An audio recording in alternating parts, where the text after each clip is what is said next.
Shalom Bapak Ibu, selamat pagi, puji nama Tuhan, kita dapat berjumpa kembali dalam ibadah online pada pagi hari ini. Mari sama-sama kita menaikkan ucapan syukur kita, menaikkan pujian kita kepada Tuhan dengan sikap hati yang benar, dengan sikap hati yang sungguh-sungguh kepada Dia. Terima kasih Tuhan.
Semakin bertambah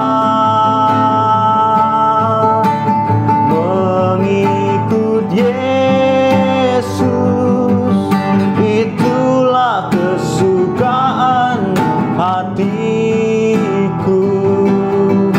Ku lepas semua hakku untuk mengenal kehendaknya.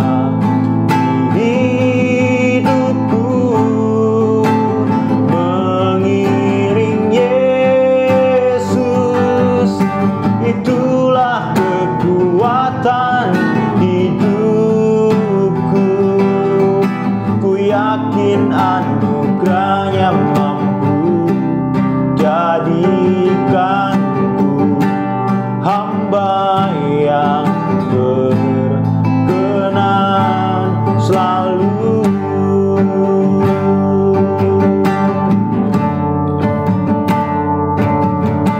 Semua karena anugerahmu hari ini.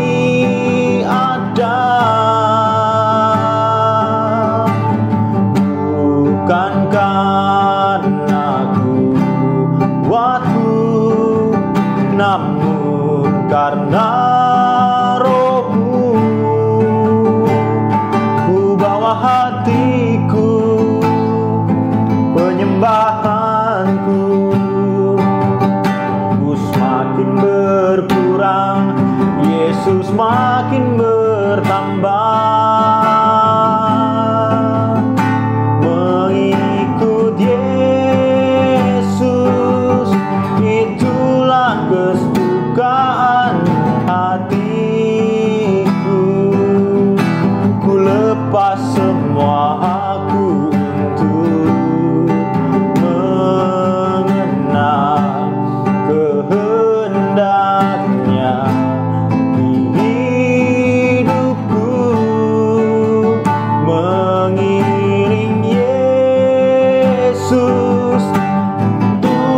Kekuatan hidupku, ku yakin anugerahnya mampu jadikanku hamba yang berkenan selalu. Mari kita angkat pujian ini sekali lagi. Semua karena anugerahmu hari ini ada.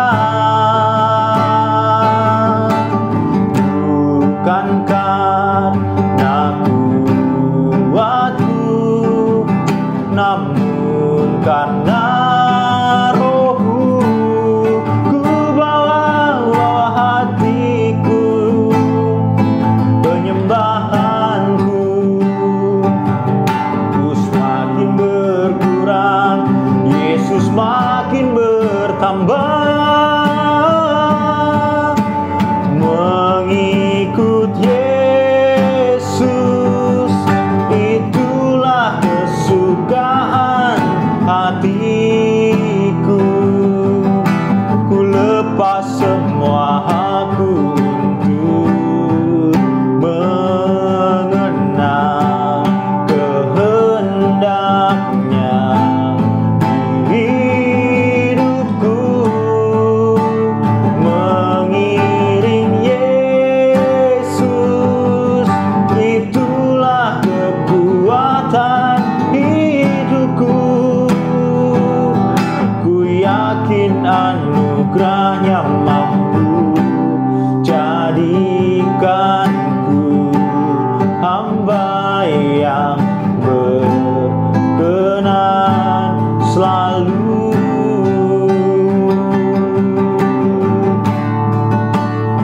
Haleluya.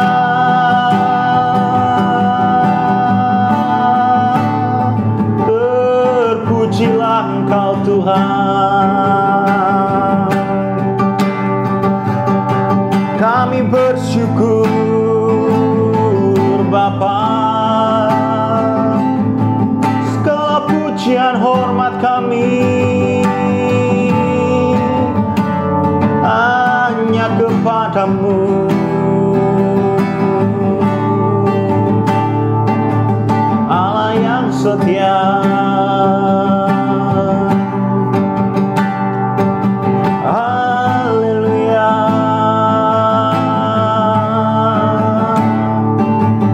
Kami bersyukur Bapa.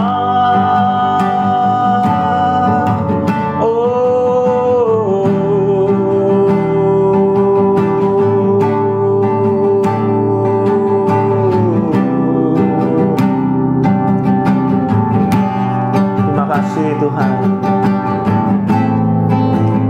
Haleluya.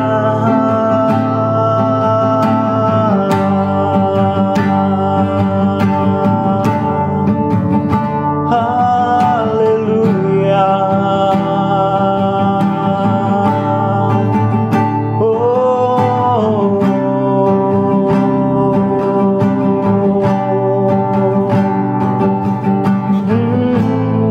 Mari kita katakan mengikut Yesus.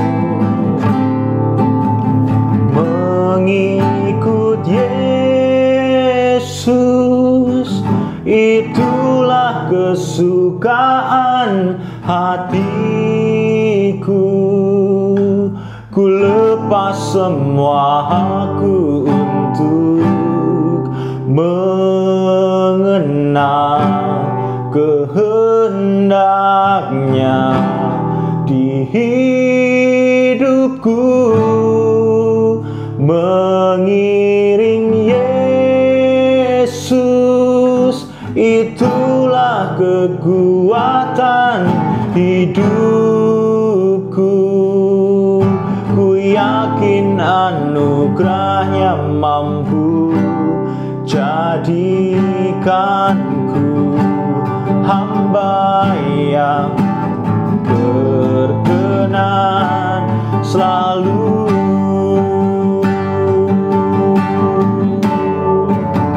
Mengikut Yesus, itulah kekuatan hidupku. Ku lepas semua hakku untuk mengenal kehendaknya di hidupku. Mengikut Yesus, itulah kekuatan hidupku.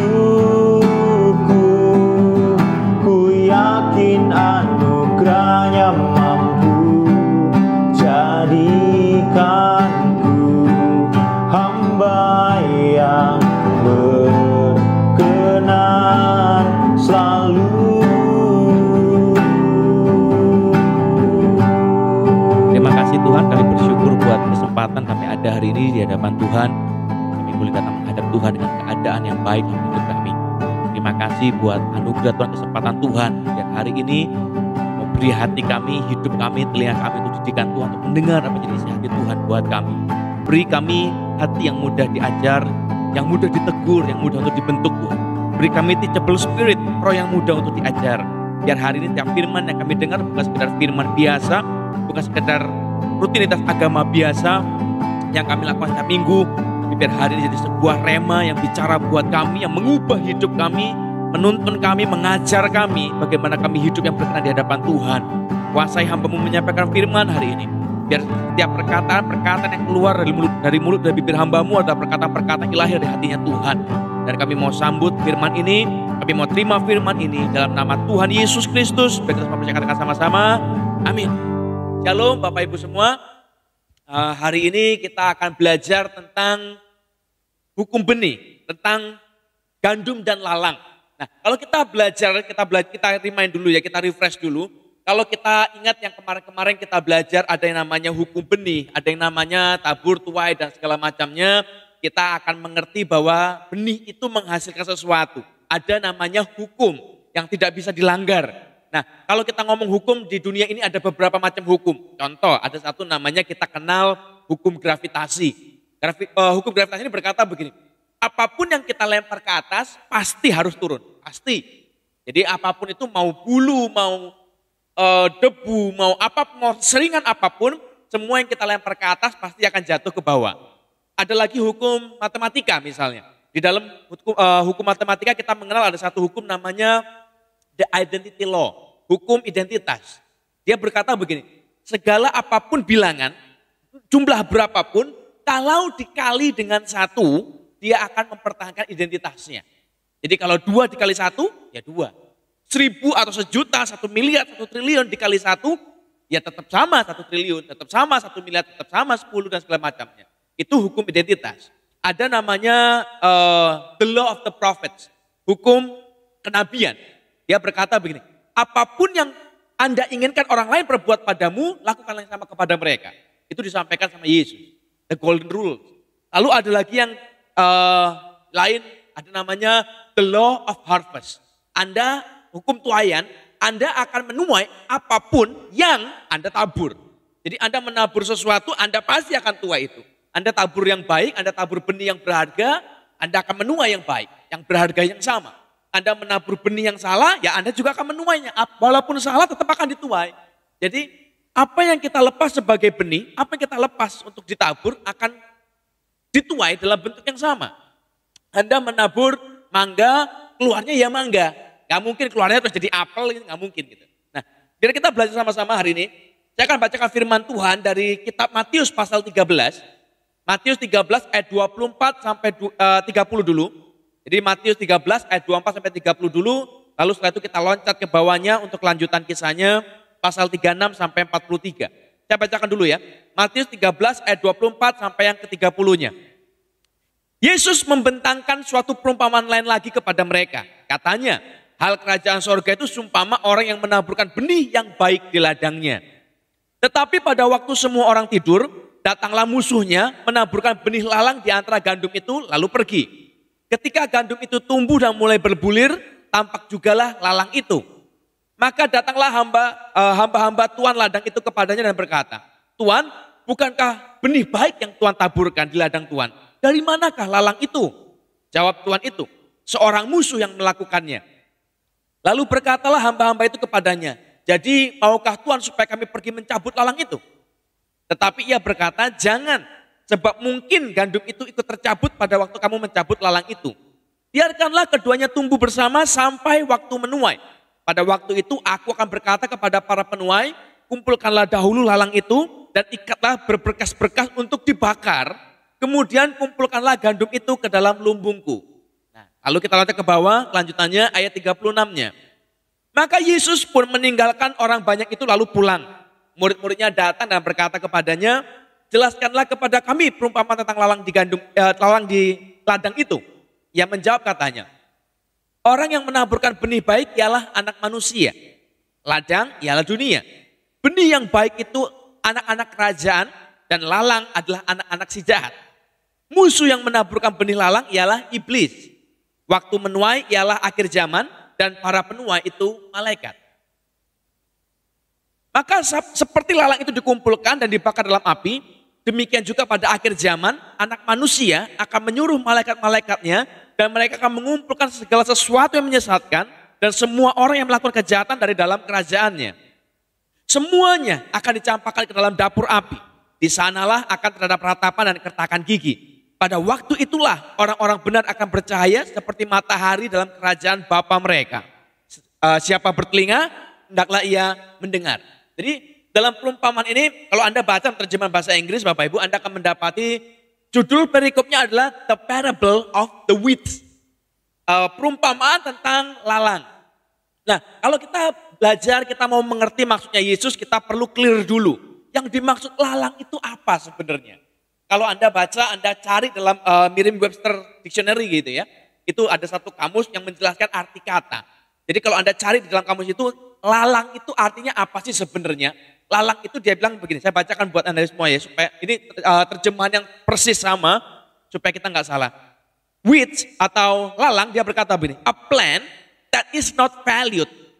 Satu tanaman yang tidak berharga, where it is growing and is usually a vigorous growth. Jadi di mana dia tumbuh dan biasanya pertumbuhannya cepat sekali. Especially one that tends to overgrow, khususnya satu yang tumbuh lebih daripada seharusnya, or choke more out desirable plants, atau yang mencekik tanaman lain yang lebih diinginkan. Jadi dia nggak bilang lalang itu rumput, tidak loh. Dia nggak berkata, oh lalang itu berarti semak duri, tidak. Dia berkata, lalang itu adalah satu tanaman yang tumbuh di tempat yang tidak seharusnya, yang pertumbuhannya cepat dan menyakiti, mencekik, membunuh tanaman lain yang harusnya kita cari itu. Nah, berdasarkan terjemahan ini, berdasarkan dictionary ini, dari kita mengambil kesimpulan begini bahwa ternyata mawar pun yang kita bilang indah ya, itu ternyata bisa jadi weeds, bisa jadi lalang kalau dia tumbuh di tempat yang salah dan dia mencekik tanaman yang lain, dia menghimpit tanaman yang lain yang seharusnya tumbuh di situ, dia membunuh tanaman yang lain yang harusnya ada di sana, itu dikategorikan sebagai weeds, sebagai lalang. Semua tanaman apapun yang tumbuh di tempat yang tidak tepat, yang overgrowth, yang menyakiti, yang membunuh, yang mencekik, yang mengambil nutrisi yang harusnya dibutuhkan bagi tanaman lain, yang memang dicari, itu adalah weeds. Nah, dalam gereja Tuhan, kita ini kadang-kadang perlu sadar, kita ini dibagi dua, kita ini gandum atau lalang sebenarnya. Tapi saya perlu clear dulu di sini.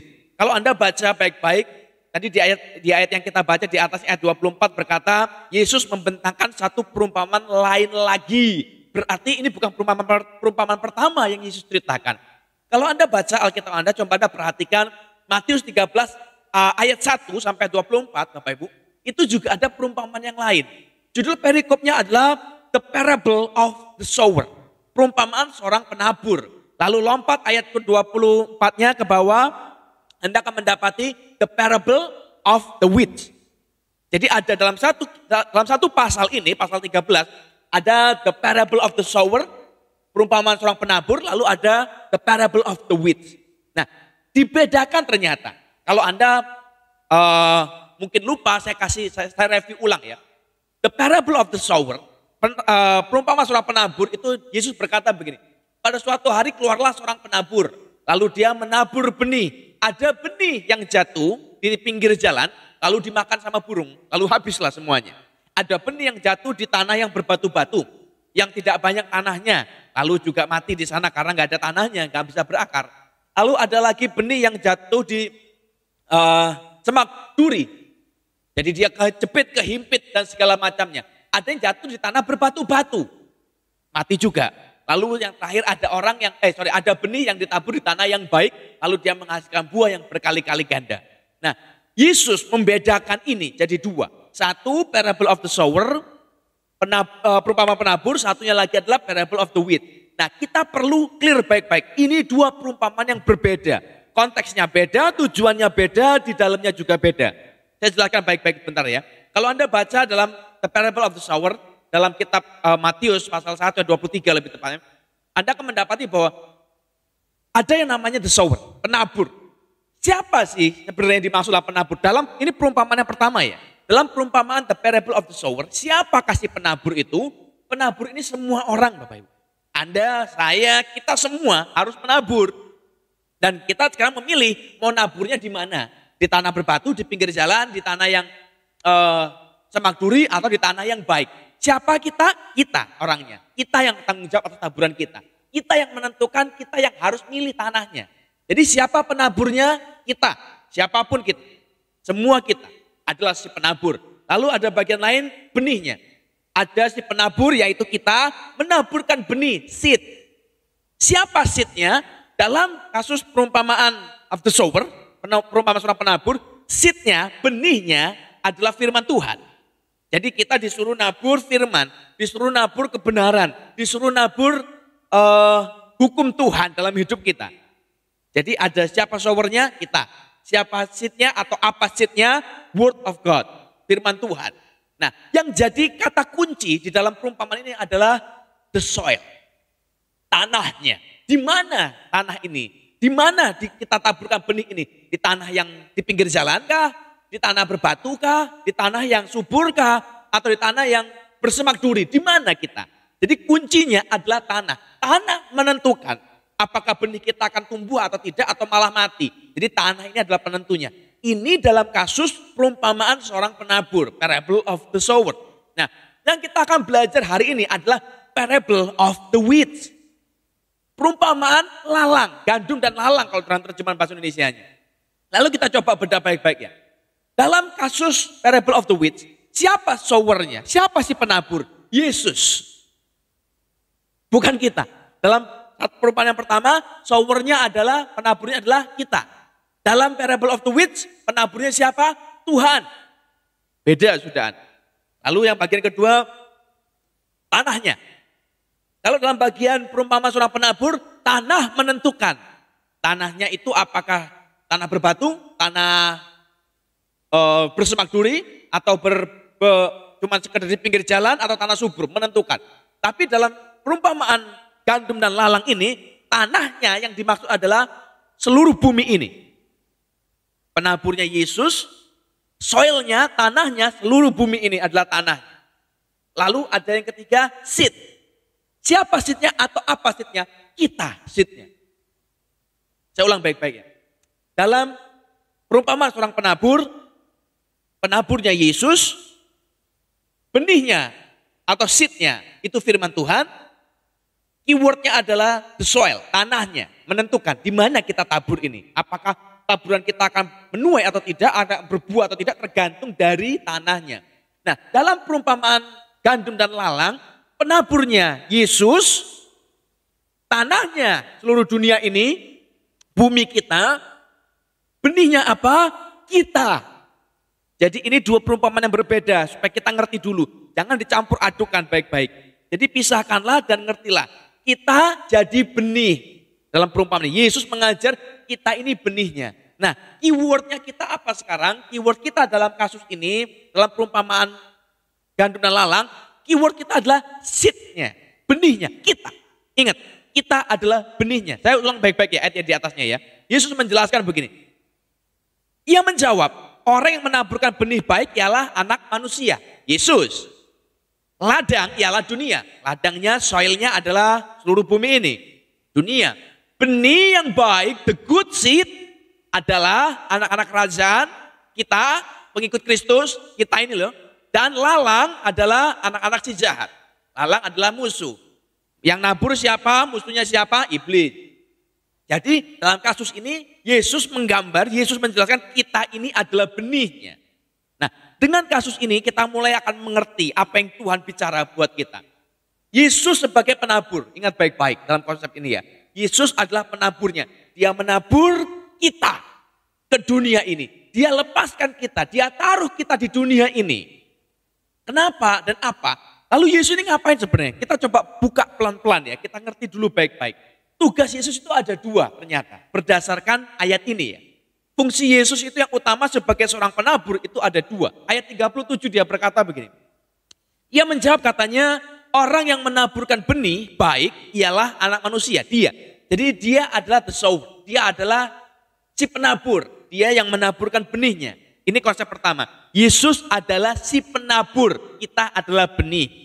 Lalu ayat 41, loncat ke ayat 41, anak manusia akan menyuruh, jadi pada akhirnya nanti anak manusia akan menyuruh malaikat-malaikatnya, dan mereka akan mengumpulkan segala sesuatu yang menyesatkan dan semua orang yang melakukan kejahatan dari dalam kerajaannya. Jadi tugas yang pertama Yesus itu sebagai penabur, yang kedua sebagai kolektor. Dia yang supervise, dia yang memastikan bahwa gandum ini tumbuh. Dia yang memastikan bahwa seed ini, benih ini tumbuh mencapai cycle-nya. Dari biji, dari benih, tumbuh jadi tunas, tumbuh jadi tanaman, tumbuh tanaman yang matang, yang dewasa, mature plant, berbuah, menghasilkan buah supaya bisa dinikmati. Jadi Yesus sebagai si penabur dan dia sebagai kolektornya. Untuk collecting berarti dia harus supervise, dia harus jaga, dia harus selesaikan bagiannya. Ingat minggu-minggu lalu kita belajar, kita kalau nabur itu bukan sekedar nabur lalu selesai lalu Tuhan yang kirim tuayan. Tidak loh Bapak Ibu. Kita nabur, Tuhan kasih pertumbuhan, give increase, give growing. Kita mengerjakan bagian kita yang jaga, kita yang usahakan sampai tiba waktunya menuai dan kita juga yang menuainya. Kita yang mengerjakan semuanya, kita juga yang menikmati hasilnya. Jadi kita harus ngerti dulu konsep ini. Kita inilah benihnya. Nah, kalau kita ngerti benih itu maka kita akan belajar, kita akan sadar bahwa ingat setiap benih itu punya fungsi. There is a life in the seed. Ada kehidupan di dalam benih itu. Kalau kita adalah benihnya dan kita ditabur oleh Yesus, oleh Tuhan kita di dunia ini, berarti tugasnya benih itu kan cuma satu Bapak Ibu. Benih itu tugasnya cuma ditabur, lalu dia bertumbuh, menghasilkan sama persis, menduplikasi parents plants-nya. Tanaman orang tuanya. Jadi kalau dari tanaman aslinya yang manis rasanya, misalnya pohon anggur begitu. Manis begitu, lalu kita ambil bijinya, lalu kita tanam dia di tempat yang lain. Tanaman baru ini dari biji ini, dari benih ini akan keluar dan menghasilkan buah yang sama seperti induknya, seperti tanaman orang tuanya, parent plants-nya. Nah, kalau bijinya ini diambil dari bibit yang unggul, dari pohon yang baik, yang manis, dia bisa manis hasilnya atau juga bisa asam, tergantung nanti. Tergantung dari perawatannya, tergantung dari pupuknya, tergantung dari maintenance-nya, tergantung dari airnya, tergantung dari perawatannya dan segala macamnya. Makanya dalam konsep hukum menuai, hukum benih, itu bukan sekedar ngelempar benih, tapi menjaganya sampai lengkap satu cycle. Sampai kita bisa menuainya. Nah, ingat baik-baik. Kalau dari pohon yang manis buahnya, lalu ditanam bibitnya, benihnya, dia akan menghasilkan buah yang sama-sama manis atau atau asam. Tapi kalau dia diambil dari pohon yang asam buahnya, ditanam benihnya atau bibitnya, hasilnya pasti asam. Nah, kenapa dari pohon yang baik ini, benihnya hasilnya bisa dua, bisa manis, bisa asam. Karena Tuhan ngomong, kita ini pergaulan busuk merusak kebiasaan yang baik. Jadi kita harus jaga, kalau nggak dijaga ya benih itu akan kerap, benih itu akan rusak. Jadi harus jaga baik-baik. Nah, tapi hari ini pada bagian ini saya pengen kita ngerti. Saya pengen kita sadar bahwa kita ini adalah benih. Tugas benih cuma satu, menduplikasi parent plants-nya. Menduplikasi induknya. Kalau Yesus menabur hidupnya buat dunia ini, kalau Yesus memberi hidupnya buat dunia ini, buat kita semua, selagi kita dalam dosa, kalau Yesus memberikan nyawanya supaya kita diselamatkan, artinya sebagai benih, kita wajib lakukan yang sama. Kalau kita tidak melakukan yang sama, lah terus kita ini benihnya siapa? Jadi ingat baik-baik, kita adalah benihnya. Saya jelaskan di bawah ya Bapak Ibu. Matius 13:25 berkata begini. Matius pasal 13 ayat 25. Dia berkata, tetapi pada waktu semua orang tidur, datanglah musuhnya, menaburkan benih lalang itu di antara gandum lalu pergi. Jadi pada waktu semuanya tidur, datanglah si musuh ini, menaburkan benih lalang lalu dia pergi. Jadi gandumnya kejepit di situlah. Nah, kita ingat baik-baik. Tugasnya Yesus tadi ada 2, ayat 37 sampai 41. Dia nabur dan dia menjaga untuk bisa dikolek, untuk bisa dituai. Kita sebagai benih harusnya menduplikasi yang 2 ini. Karena itu tugasnya benih, gak ada yang lain. Gak ada yang asalnya yang bapaknya atau induknya nabur, lalu menuai, terus benihnya kita ditanam lalu kita bikin yang lain. Gak mungkin. Kalau kita melakukan yang lain yang berbeda dari parent plants-nya, berarti kita bukan anak dari si parent plant. Kita bukan anak dari si penabur ini. Kita harus ngerti dulu konsepnya. Jadi kita dituntut juga sama, kita disuruh juga nabur dan kita disuruh untuk supervise supaya bisa dikolek, supaya bisa dituai hasilnya. Nah, dari situ kita akan belajar, kita akan mengerti bahwa tugas kita adalah untuk menemukan gandum-gandum yang lain. Untuk menaburkan gandum yang lain.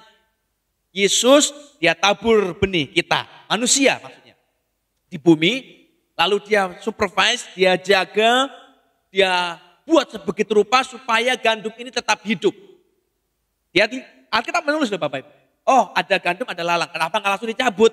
Kenapa nggak langsung dibakar atau Tuhan dengan kuasanya bisa memisahkan semuanya? Tidak. Dibiarin tumbuh dulu sampai dewasa baru dicabut, baru dipisahkan. Supaya yang gandum ini tetap ada, jangan sampai kecabut tak sengaja. Jangan sampai mati tidak sengaja ikut kecabut gara-gara lalang. Jadi dibiarin, tapi dia jaga Bapak Ibu. Dua-dua ada di situ, gandumnya dijaga. Kita pun sama, waktu kita sebagai benih, kita harus menduplikasi. Kita juga memberi hidup kita buat orang lain. Nggak enak. Ada orang datang, dan saya percaya dalam hidup ini tidak ada pertemuan yang tanpa sengaja. Semua pertemuan kita dalam rencana Tuhan, divine connection, yang ajaib dari Tuhan kita. Anda ketemu saya, atau Anda kenal saya, atau saya kenal Anda, itu sebuah koneksi yang dari Tuhan. Yang Tuhan punya rencana di dalamnya. Anda kenal si A, Anda kenal si B, siapapun orang yang Anda kenal hari ini, yang mungkin bahkan orang yang menyakiti kita hari ini, semua itu ada dalam rencana Tuhan dan izin Tuhan. Untuk sebuah maksud yang baik. Yang kadang-kadang kita tidak mengerti maksud itu Mas ya. Tapi sadar dulu bahwa semua itu rencana Tuhan. Nah dari situ kita harus belajar. Satu, si A, si B, si C kita dipertemukan Tuhan dengan sebuah tujuan. Dan kita harus memberi hidup buat mereka. Contoh, saya ketemu dengan satu orang, si A misalnya. Ternyata ini orang hidupnya berantakan. Lalu kalau dikasih tahu suka ngotot, suka ngeyel misalnya. Dan saya terus ngapain? Sebagai hamba Tuhan, sebagai seed yang baik harus mengikuti jejak si penabur dong. Kita harus mengikuti parent plants-nya. Ya kalau parent plants-nya dia nabur, dia jaga, ya saya juga harus melakukan yang sama. Enak? Tidak. Waktu kita menabur hidup buat orang lain, itu berarti kita juga nabur waktu. Kita kehilangan tenaga, kita kehilangan energi, kita kehilangan harta, kita kehilangan hati bahkan. Sudah ditolong terus dia jebak kita, dia serang kita, dia malah tusuk kita dari belakang. Berantakan? Ya. Apakah enak? Tidak. Itu penuh pengorbanan. Tapi saya pribadi saya lakukan, saya mau. Kenapa? Karena parent plants-nya melakukan yang sama. Karena Yesus saya juga melakukan yang sama. Jadi orang Kristen kita bukan dibuat untuk jadi orang yang egois. Hidupmu. Kalau kamu makan yang penting hidupmu baik, yang penting hidupmu gak berantakan, yang penting hidupmu gak jahat, yang penting gak nyakiti orang, selesai. Bukan. Yang penting adalah hidupmu berbuah bagi orang lain. Hidupmu bisa jadi berkat buat orang lain. Hidupmu bisa jadi garam dan terang buat orang lain. Ada sebuah lagu lama berkata begini. Hidup ini adalah kesempatan. Kita ini kesempatan. Jadi bukan sekedar hidup, kerja, yang penting kita selesai. Tidak. Kita adalah seed, benih. Yang tugas kita di bumi ini hanya satu. Menduplikasi Kristus. Menduplikasi Yesus kita. Jadi hari saya berdoa Bapak Ibu. Gereja Tuhan harusnya kita mulai sadar. Hidup ini, gereja ini, tugas kita ini bukan sekedar datang kumpul-kumpul ibadah rame-rame, bukan. Bukan sekedar ngurusi persembahan, kolektor dan bukan. Tujuan kita di sini adalah untuk kita menabur benih dan menjaganya supaya dia tetap jadi gandum sampai pada akhirnya. disitulah yang kita bilang tuaian jiwa-jiwa. Itu bagian kita. Kita menduplikasi. Kembali lagi, tugas benih adalah untuk menduplikasi. Kalau benih ini ternyata tidak melakukan yang sama, kalau Anda atau saya tidak melakukan yang sama, kita nggak peduli sama orang, kita tidak rela untuk berkorban demi orang lain, lalu pertanyaannya kita ini benihnya siapa? Kalau bukan benih gandum berarti kita ini lalang. Pilihannya cuma dua. Di dalam gereja hanya akan ada dua macam orang. Benih gandum atau lalang. Di dalam gereja sekalipun. Pendetanya apa selalu gandum? Belum tentu. Ada pendeta gandum, ada pendeta lalang. Jemaatnya sama. Ada yang jemaat gandum, ada jemaat lalang. Di dalam rumah keluarga kita, rumah tangga kita sama. Ada gandum, ada lalang. Waktu seorang suami tidak peduli, tidak mampu, dan tidak sanggup, dan tidak mau, dan tidak rela berkorban buat anak istrinya, lalang dia. Dia bukannya berkorban, bukan memberi kehidupan, malah mengambil kehidupan orang lain, malah menyedot kehidupan anaknya, menyedot istrinya, itu lalang. Jadi saya berdoa, Tuhan beri kita hikmat hari ini untuk mengerti baik-baik. Siapa kita ini? Apa fungsi kita ini? Tugas kita ini apa? Jangan sampai kita sudah kerja keras, kita pelayanan, kita ke gereja, ternyata kita ini lalangnya. Justru gara-gara kita choking hidup orang lain, kita menghabisi hidup orang lain, kita menyedot energi hidup orang lain, kita menyedot kebahagiaan orang lain, kita habisi sukacita orang, kita lalangnya malah. Jadi hari ini, Bapak Ibu, Anda, saya adalah benih. Benih fungsinya cuma satu, menghasilkan buah yang sama seperti parent plant, tanaman induknya. Jadi seperti apa Yesus lakukan, itu yang harus kita lakukan. Itu yang harusnya kita kerjakan. Kalau kita mengerjakan yang lain, berarti kita bukan benih dari Tuhan. Kita benih dari setan berarti. Kita ini lalangnya berarti. Coba lompat ke bawahnya lagi. Kita akan bicara, apa sih, atau kategori atau kualifikasi standar apa yang menyatakan bahwa kita ini benar-benar gandum. Jadi kita mulai pisahkan ya Bapak. Ayat 26 berkata begini. Ketika gandum itu tumbuh dan mulai berbulir, nampak jugalah lalang itu. Saya pelan-pelan ya. Ketika gandum itu mulai tumbuh, jadi sudah tumbuh dan mulai berbulir. Gandum kalau sudah mulai keluar bulirnya berarti sudah gede. Bukan tanaman baru, bukan tunas. Sudah besar, sudah tumbuh, sudah hampir berbuah. Nah, perhatikan ya, ketika gandum itu tumbuh dan sudah mulai berbulir, sudah gede, baru tampaklah lalang itu. Jadi sebelumnya nggak kelihatan ada lalangnya. Jadi sebelum dia mulai berbulir, sebelum gede, nggak kelihatan. Semua mereka pikir itu semua gandum semua. Hanya kelihatan pada waktu sudah besar, loh kok ada yang lain? Ini bukan gandum, ini lalang. Dari mana? Nah, kalau kita belajar supaya kita nggak bingung ya Bapak Ibu. Ternyata di dunia ini ada sebuah tanaman yang namanya Berdeternel. Berdeternel ini satu tanaman yang waktu kecil itu bentuknya sama persis seperti gandum. Sama persis, nggak bisa dibedakan. Nah, cirinya satu. Si Berdeternel ini, dia begitu mulai masuk masa dewasa, begitu mendekati masa panen, mulai kelihatan bedanya. Yang gandum seperti ini, Berdeternel ini mulai kelihatan lain. Jadi orang hanya bisa membedakan ini gandum beneran atau Berdeternel atau si lalang ini dari mana waktu sudah tumbuh besar. Nah, kemungkinan tanaman inilah yang dibicarakan oleh Yesus. Ada satu tanaman Berdeternel yang waktu kecil sama persis seperti gandum. Gak kelihatan, gak ada yang tahu. Yesus ini dalam perumahannya juga gak tahu. Si tuan tanah gak tahu, pengerjanya juga gak tahu. Hanya ketika gandum itu tumbuh dan mulai berbulir, nampak jugalah lalang itu. Jadi setelah gede baru ketahuan. Oh beda, ternyata ada bedanya. Dan ini adalah senjata iblis, senjata musuh. Imitation, counterfeit, pemalsuan. Dan ini yang terjadi hari-hari di gereja. Ini yang terjadi hari-hari dalam rumah Tuhan. Ada banyak lalang masuk ke gereja dan gereja tidak bisa membedakannya. Ini anak Tuhan benar atau bukan, kita nggak tahu. Kita nggak sadar, kita nggak perhatian. Tiba-tiba kejadian baru ketahuan lalang ternyata. Saya mau beritahu sesuatu Anda Bapak Ibu. Hanya karena orang itu baik hanya karena dia mengaku sebagai orang Kristen atau sebagai anak Tuhan, hanya karena dia bersikap seperti orang Kristen, dia berdoa, dia baca firman, bukan berarti dia anak Tuhan. Saya ulang ya. Hanya karena seseorang mengaku dia Kristen, hanya karena dia mengaku dia anak Tuhan, hanya karena dia pelayanan, karena dia bersikap seperti anak Tuhan, hanya karena dia kelihatan seperti anak Tuhan, dia berdoa kah, dia baca firman, dia pelayanan, belum tentu dia adalah anak Tuhan. Kenapa? Karena pretenders juga begitu. They're not believers, they're pretenders. Orang yang pura-pura jadi anak Tuhan. Dan ini senjata musuh. Kalau orang jahat semua langsung kelihatan jahat, gampang kita mah. Kalau orang tiba-tiba kita lihat ketemu orang yang ada tanduknya, lalu ada ekornya runcing, lalu bawa garpu kemana-mana, kita langsung, wah setan ini, jangan deket-deket.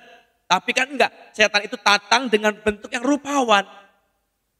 Kalau Anda pernah ditipu orang misalnya ya, coba perhatikan. Semua orang yang berhasil menipu Anda, itu orang-orang yang perlente. Orang-orang yang tampilannya bagus, rapi, necis, ngomongnya halus, lemah lembut, manis bicaranya. Makanya kita tertipu. Karena dia pura-pura jadi orang baik. Makanya kita, wah kayaknya dia baik ya. Karena kelihatannya seperti orang baik, dia melakukan perbuatan yang kayaknya baik kelihatannya. Dia tampil bicaranya seperti orang baik, pembawaannya seperti orang baik. Apakah dia orang baik? Belum tentu.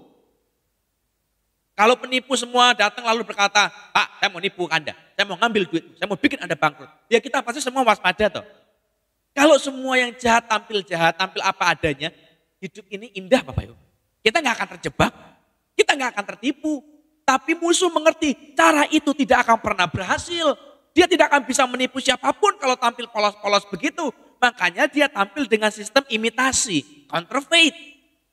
Dia tampil, dia muncul dengan bentuk yang mirip-mirip. Mirip kayak orang Kristen, mirip anak Tuhan, tapi bukan. Jadi kalau Anda mau menikah misalnya, lalu Anda bilang, saya kepingin menikah dengan anak Tuhan yang rajin baca firman, yang rajin berdoa, yang rajin ibadah. Saya mau beritahu, Anda bisa jadi akan terjebak. Yang kelihatannya Kristen belum tentu seorang anak Tuhan. Hanya karena dia melakukan sesuatu yang biasa dilakukan oleh orang Tuhan yang lain, oleh orang Kristen yang lain, belum tentu dia adalah anak Tuhan atau dia adalah orang Kristennya juga. Belum tentu. Nah terus dari mana kita tahu gandum yang asli, the real wheat ini dari mana? Apa terus kategorinya? Keyword kita hari ini adalah transformation. Perubahan hidup. Yang dibilang sebagai seorang believer, seorang yang benar-benar anak Tuhan, gandum asli, itu mereka yang diubah oleh kuasa firman, dan mereka berjuang, mereka berusaha hidup menyenangkan Tuhan. Walaupun ada kelemahan atau mungkin kekurangan, tapi mereka berjuang dan berusaha hidup benar di hadapan Tuhan, itu transformation. Itu adalah gandum yang sejati. Cirinya gampang kok. Orang yang benar-benar gandum, hidupnya berubah. Mereka tidak melakukan hal yang salah. Jadi kadang banyak kasus ya, di rumah Tuhan, orang Kristen, mereka itu suka melakukan banyak dosa-dosa kecil. Dosa-dosa sederhana, dosa-dosa sepele. Contoh, nonton video porno. Lalu kalau ditegur, kok nonton video porno? Kan semua orang juga begitu. Hanya karena orang lain ngomong itu boleh, hanya karena orang lain melakukannya, hanya karena semua yang lain bilang gak apa-apa, bukan berarti gak apa-apa. Yang Alkitab bilang dosa ya dosa. Kalau Alkitab bilang tidak ya tidak. Bukan orang yang menentukan. Oh kenapa pacaran kok cium-ciuman? Kenapa pacaranmu kok pegang-pegangan? Kenapa kok melewati batas kok begitu? Lalu kita bilang, yang sekarang zaman modern semua orang juga begitu. Kalau nggak ciuman itu nggak gaul. Stop. Itu imitasi. Standar kita bukan apa yang orang ngomong. Kalau orang mau cium, orang mau free sex sampai hamil, sampai rusak hidupnya terserah. Tapi buat Anda dan saya, hidup dengan firman. Patokan kita adalah firman. Kita ini gandum sejati itu bukan ditentukan dari kata firman, bukan kata orang. Jadi kalau Anda mau cari suami, jangan cari yang suka ke gereja. Jangan cari yang sekedar suka baca firman, yang baca Alkitab. yang suka doa. Karena kita juga nggak tahu kok, dia doa atau tidur kita juga nggak tahu. Dia baca firman ngerti apa enggak kita juga nggak tahu. Baca doang, hafal, bahkan dia lakukan atau tidak kita nggak tahu. Yang harus kita cari adalah transformasi. Hidupnya berubah. Bukti nyata. Bukan tindakan yang dicari. Jadi standarnya bukan actionnya. Oh dia doa loh. Oh dia baca firman loh. Oh dia puasa loh. Tidak. Yang dicari adalah perubahannya. Perjuangan dia untuk berubah. Oh dulu dia mungkin ngerokok misalnya. Oh dia berhenti. Itu perubahan transformasi. Jadi bukan actionnya yang dicari, tapi perubahan.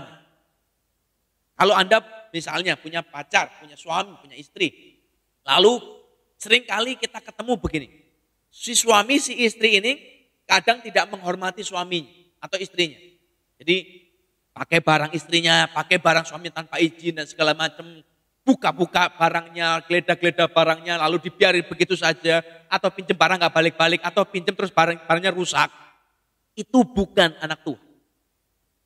Kenapa? Dia bisa doa, dia bisa baca firman, dia bisa pelayanan, tapi dia tidak punya transformasi hidup. Action ini adalah action orang Kristen. Yang ini, doa, baca firman, pelayanan, itu tindakan orang Kristen.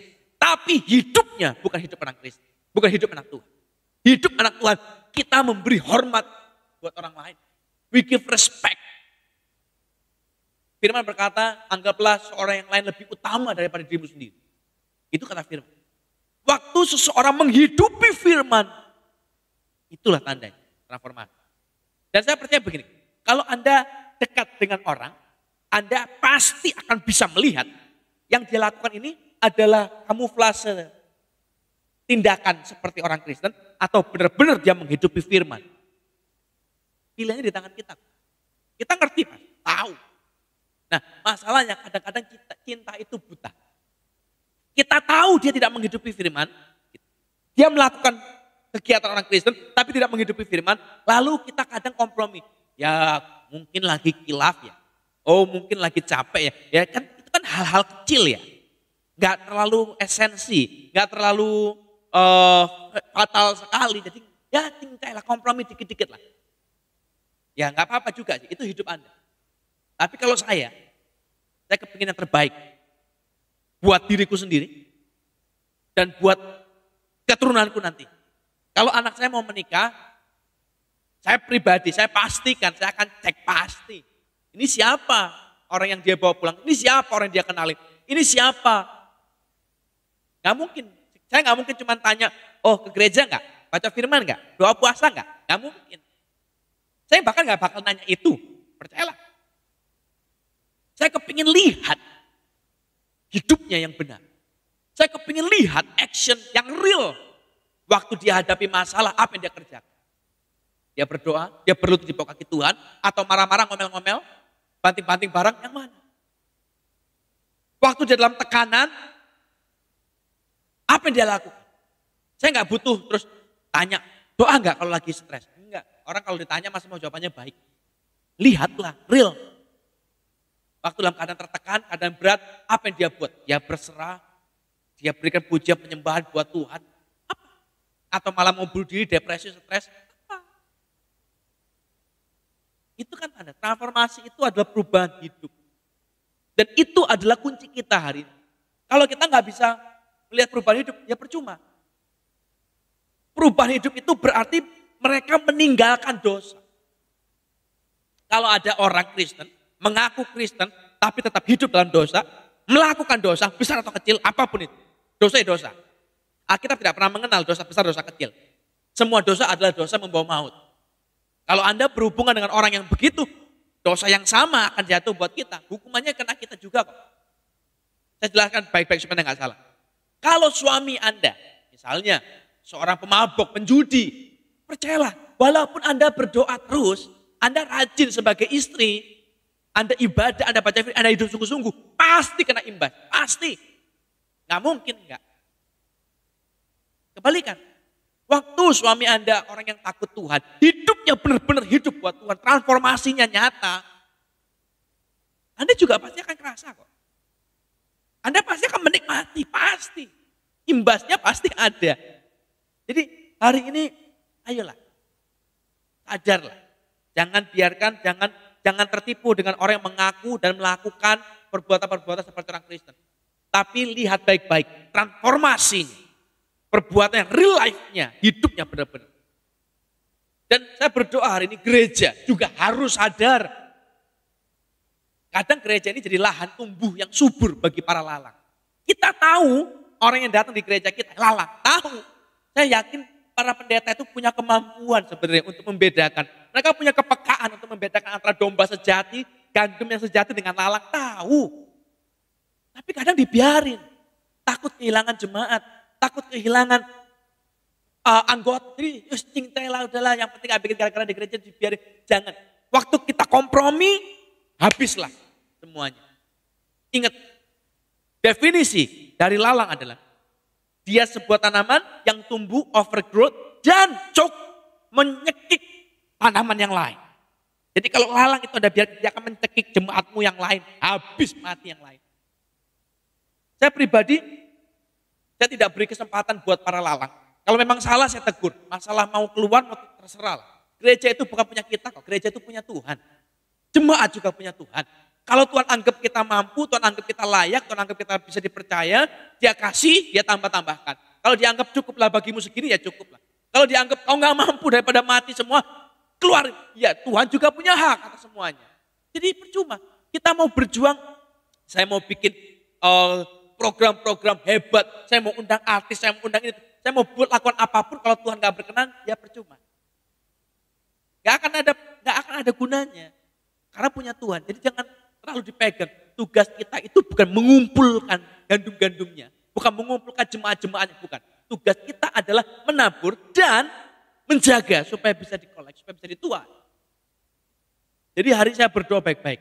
Gereja harus disiplin. Gereja harus tegas. Lalang harus dipisahkan. Sudah tahu pemain musiknya nonton video porno. Sudah tahu misalnya pelayannya main perempuan. Drugs tetap dipakai. Salah kita. Kita setannya. Kenapa? Kenapa masih dipakai? Banyak alasan. Oh, takut hilang. Oh, siapa tahu nanti bertobat. Kan kalau malah di skors malah hilang. Enggak juga. Oh, mereka sudah rusak kok dari awal. Sudah terhilang dari awal. Lebih baik. Kalau kita punya tanaman ya, tahu terus ada lalang. Kan pasti lalangnya dicabut. Kenapa? Supaya tanaman aslinya nggak ikut mati. Masa kita bodoh? Aduh, daripada lalangnya mati, ya biarinlah. Lalang memang harusnya begitu, harusnya dicabut. Dan sadarlah sesuatu bahwa nanti di bawah kita belajar ya. Sadarlah bahwa di dalam dunia ini akan ada orang-orang yang memang tidak akan selamat. Karena pilihan mereka. Ada. Nanti kita belajar. Tapi hari ini gereja, ayo bertobat. Ayo berubah. Bapak Ibu mulai awasi, mulai kenali baik-baik. Orang di sekeliling kita ini gandum atau lalang. Dan yang paling penting, ujilah dirimu sendiri. Anda ini gandum atau lalang? Saya ini gandum atau lalang? Lihat baik-baik. Transformasi hidup tidak akan bisa bohong. Kita bisa nipu orang dengan berbagai perbuatan-perbuatan kita. Kita bisa pencitraan.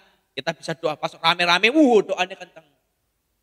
Kita bisa lakukan begini begitu, kita bisa baca firman, kita bisa kutip firman bahkan di depan orang. Tapi kalau cuma ngutip doang apa gunanya? Gak ada gunanya. Kalau tidak menghidupinya, transformasi hidup tidak bisa ditipu. Orang gak bisa pura-pura bertransformasi, gak bisa. Karena transformasi itulah hidup dari dalam. Kita bisa pura-pura melakukan perbuatan-perbuatan rohani, tapi kita tidak bisa pura-pura mengalami transformasi. Yang keempat kita belajar, the real witch, lalang yang sejati. Nah terus lalangnya, tadi kita belajar gandum ini kayak apa cirinya, kita sekarang belajar lalang yang beneran lalang itu sekarang kayak apa. Supaya kita juga paham baik-baik. Ayat 30. Biarkanlah keduanya tumbuh bersama sampai waktu menuai. Pada waktu itu aku akan berkata kepada para penuai, kumpulkanlah dahulu lalang itu dan ikatlah berberkas-berkas untuk dibakar. Kemudian kumpulkanlah gandum itu ke dalam lumbungku. Perhatikan baik-baik. Ingat tadi saya sudah bilang, lalang itu kerjanya satu. Karena dia untuk tumbuh dan mencekik tanaman lain. Mengambil hidup dari sana. Membunuh yang lain. Itu lalang. Lalu Tuhan ngomong, Ini perkataan keras, pada waktu itu kumpulkan dulu lalangnya. Jadi bukan kumpulkan dulu gandumnya. Lalang duluan dikumpulin, lalu dibakar. Ingat baik-baik perumpamanya, si lalang itu adalah benih dari si jahat. Kita akan mengalami penghakiman, kita akan dibakar. Semua yang kita buat pasti ada tuaian. Itu hukum tuaian. Berapa waktu yang lalu saya sempat ngajar tentang hukum tabur tuai, tentang hukum benih. Lalu ada satu jemaat, dia berkata begini, Pak, saya nggak percaya Tuhan itu jahat kayak begitu. Dia nggak mungkin bakar orang masukin neraka begitu rupa, nggak mungkin, Tuhan itu baik. Lalu saya disuruh, buktikan Pak, kalau Bapak berkata bahwa Tuhan kita itu Tuhan yang jahat, buktikan. Kan dia Tuhan yang kasih. Saya pribadi, saya berkata begini, kalau Anda percaya bahwa Tuhan yang kau sembah itu tidak mungkin menjatuhkan hukuman, tidak ada neraka, ya nggak apa-apa, percayalah. Nanti kita lihat siapa yang benar, siapa salah. Kalau saya yang salah, ya sudah, ya no big deal. Saya ngomong, oh akan ada penghakiman. Saya bilang akan ada neraka. Ternyata saya salah, ya sudah, berarti Anda mati and that's it. Nothing tulus. Tapi kalau saya yang benar, ternyata begitu Anda mati, ada penghakiman. Ada neraka dan surga, Anda akan menyesal seumur hidup sampai kekekalan. Tidak habis-habis. So, you wise and choose. Pilih baik-baik. Karena Tuhan itu ngomong dengan sangat jelas, pada hari terakhir ada pemisahan. Saya bacakan ya. Matius 7 ayat 21. Matius 7 ayat 21.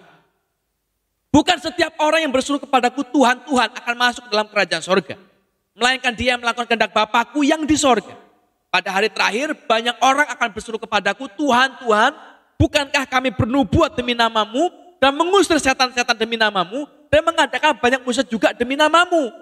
Pada waktu itu aku akan berterus terang kepada mereka dan berkata, aku tidak pernah mengenal engkau.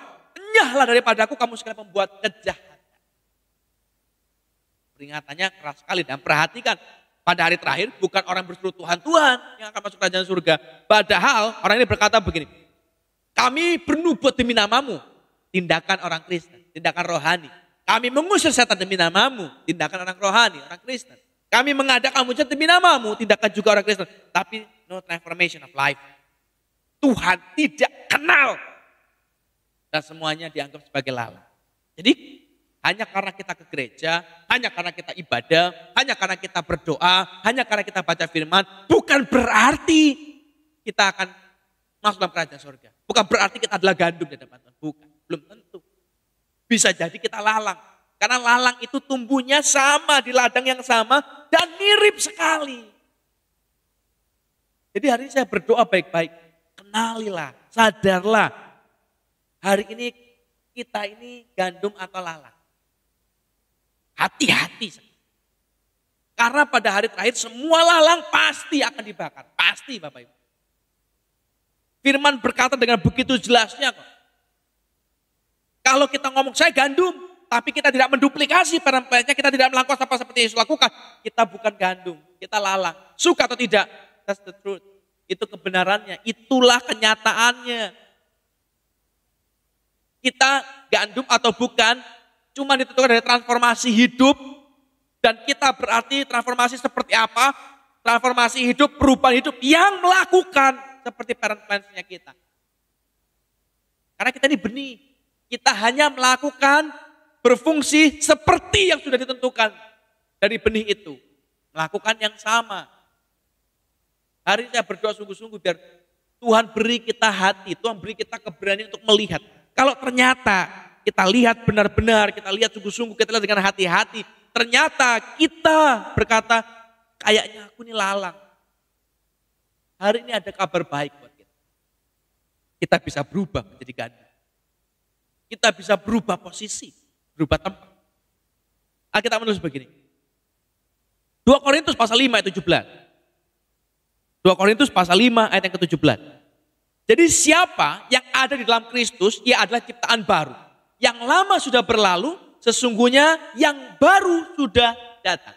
Ada satu kata yang diulang 2 kali. Jadi siapa yang dalam Kristus, ia adalah ciptaan baru. Satu. Yang lama sudah berlalu, sesungguhnya yang baru sudah datang. Jadi kita dibilang kita bisa berubah jadi yang baru. Yang lama mati. Lalang kita yang lama bisa berubah, bisa lewat. Kita bisa berubah jadi yang baru. Yang baru apa? Gandum. Nah, masalahnya adalah ini. Jadi baru itu jadi apa? Kalau Anda baca kamus KBBI, Kamus Besar Bahasa Indonesia, kata baru itu artinya begini. Sesuatu yang belum pernah ada sebelumnya atau sesuatu yang belum pernah dilihat sebelumnya. Transformasi. Dulu kasar, dulu pembohong, dulu penipu, dulu orangnya suka telat misalnya. Orangnya suka ngomong jorok, guyonnya jorok, semuanya jorok. Yang sukanya nonton video porno, selingkuh dan segala macam. Berubah, transformasi, baru, tidak sama seperti sebelumnya, belum pernah dilihat sebelumnya, seperti tidak ada lagi dari yang lama, ini namanya baru. Dan tidak ada orang yang bisa berubah jadi baru dengan kekuatannya sendiri, tidak ada. We need the transformation power of Christ. Kita perlu kuasa perubahan dari Kristus, kita perlu kuasa transformasi dari firman Tuhan. Bagaimana caranya? Harus ada yang ngajar.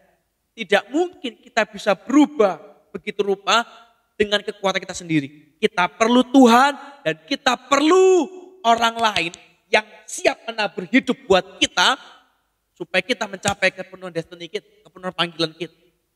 Waktu kita sudah berubah, transformasi, kita memberi hidup buat orang lain. Ingat pertanyaan kata-kata Yesus kepada Petrus. Dia berkata begini, Petrus, kalau kau sudah kuat, kalau kau sudah berubah, kalau kau sudah berpindah jadi yang baru, kuatkanlah saudara-saudara.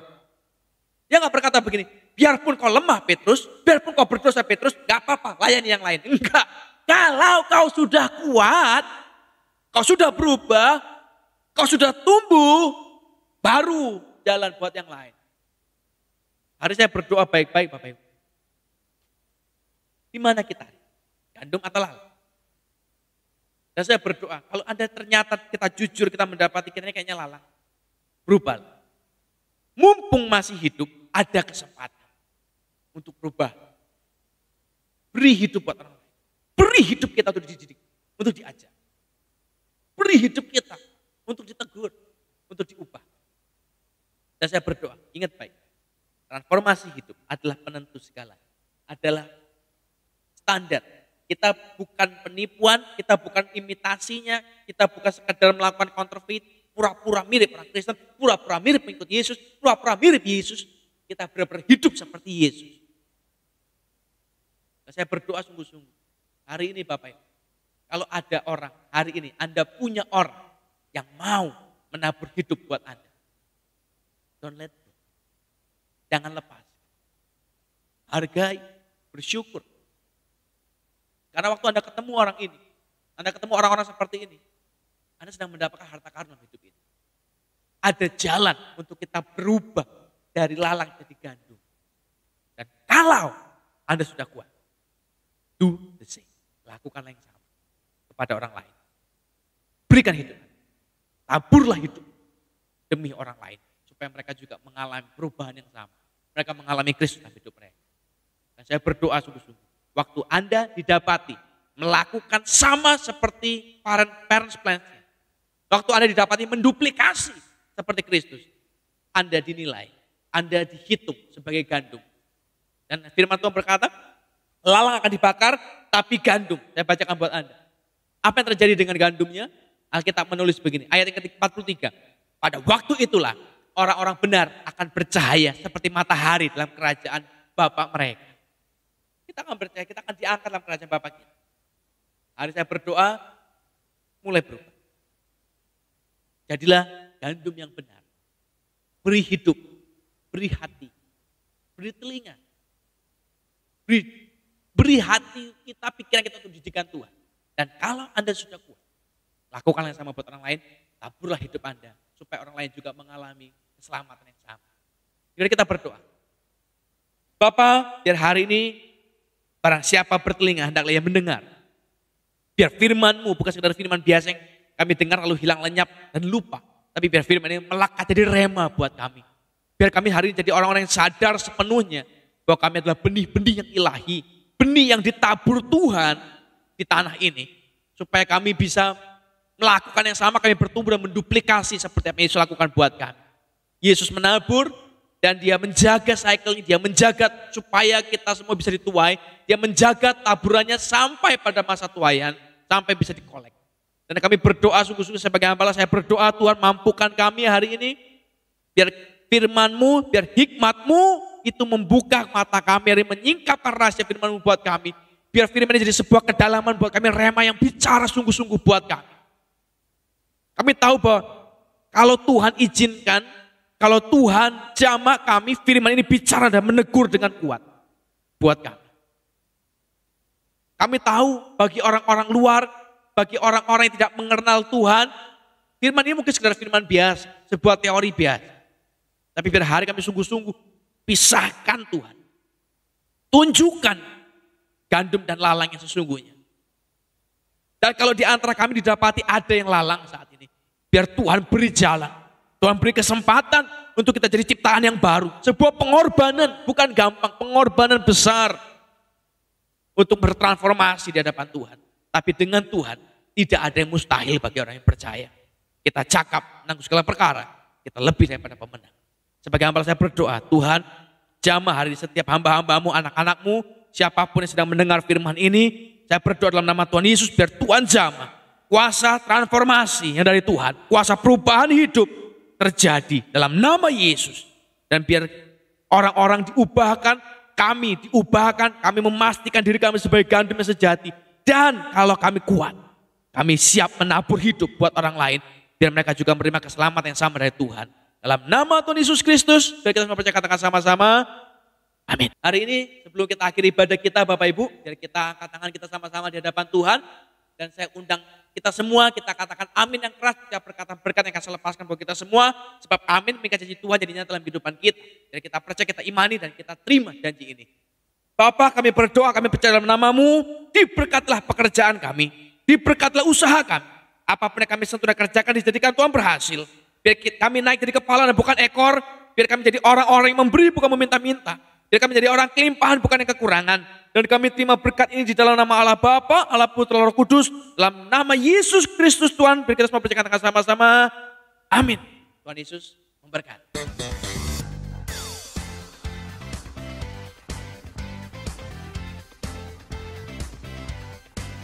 Terima kasih sudah menyaksikan ibadah online GBI KLIM.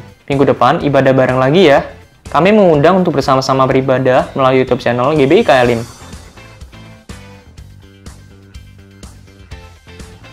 Pengajaran tentang perjanjian lama, KLIM Logos akan diadakan secara online setiap Rabu jam 7 malam dengan menggunakan aplikasi meeting online.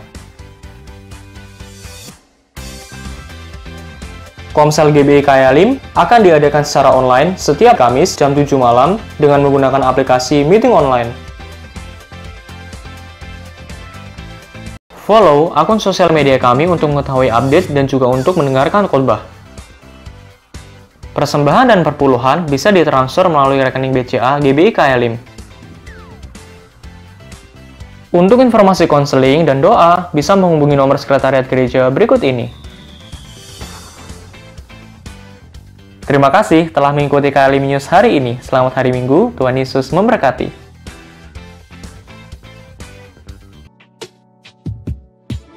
Hanya satu katamu yang ku perlukan, firman-Mu menentukan seluruh hidupku,